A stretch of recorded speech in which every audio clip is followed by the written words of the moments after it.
Mga kaagoy, ito talaga yung mini Baguio dito sa Pangasinan. Hindi mo na kailangan pumakyat ng Baguio para makaramdam ng lamig. Ang solid dito.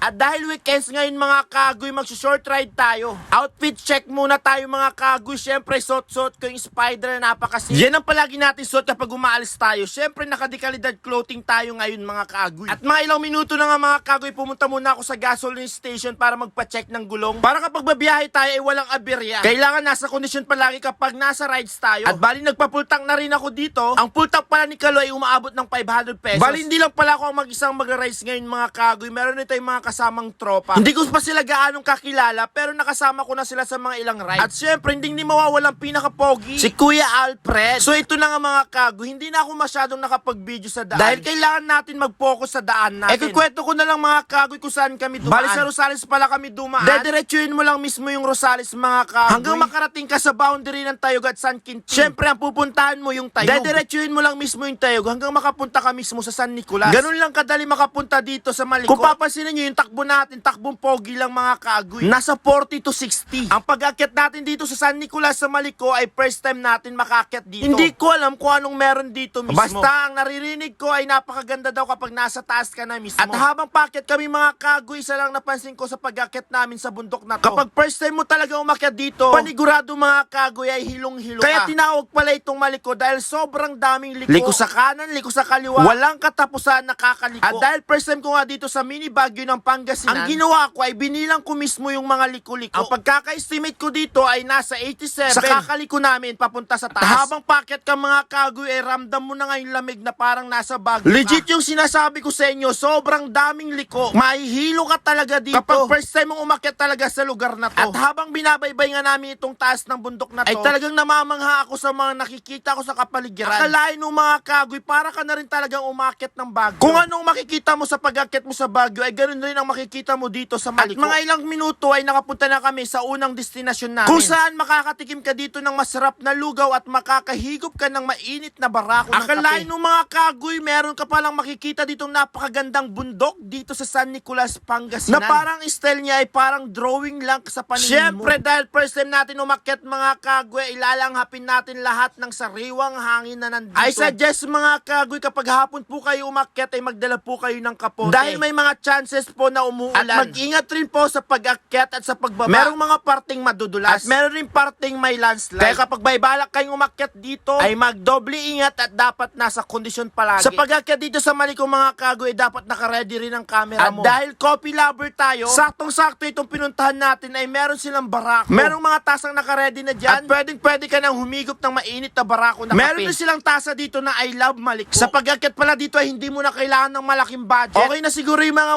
1,000 pang full tank at pambili ng pagkain. At isa sa pinakamagandang may experience mo dito sa San Nicolas sa Maliko mismo ay yung mismong fog. Grabe, malapitan mo lang siyang makikita at mararamdaman. Kung hindi nyo lang talaga alam mga kaagoy, kinikilig ako sa part na to dahil first time kong umakyat dito. Saktong-sakto yung paghihigop natin ng kape dito. Bali mga kaagoy, nagpapalipas muna kami ng ulan dito. Hindi kami masyadong makaakyat mismo sa taas. Sa mismong view deck ng Maliko. Grabe talaga mga kaagoy, hindi ko talaga akalain na para talaga kaming nasa Baguio ngayong araw na to. Yung lamig talaga ay nasa 100%.